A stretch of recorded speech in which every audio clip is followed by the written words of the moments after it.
Beautiful, healthy broad beans. Just look at these gorgeous plants.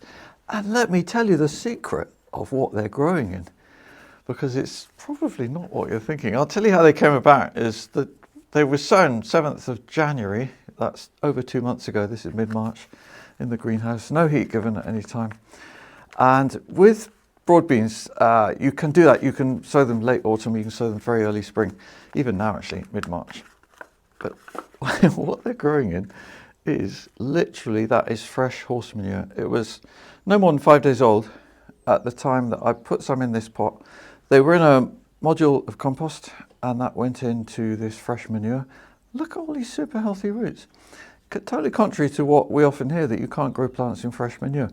Everything in gardening needs qualification. You know, it's like, what do these words mean? And horse manure is actually not much more than digested grass. There's nothing kind of hot about it, if you like. It's hot if you put it in a big heap with lots of other horse manure, but just in a pot like that, it's never going to get physically hot. And it's clearly not hot in terms of nitrogen stopping or burning plant roots, however it's phrased. You know, there's a few weed seeds, you can see a little grass there. But I'm really impressed. Why am I doing this?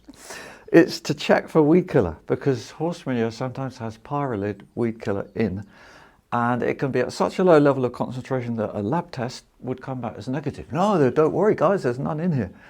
But a plant will still pick it up, and if you have got it, if you're unlucky enough to have it, these leaves would be curling inwards, and that the new leaves are what tells you if it's got it.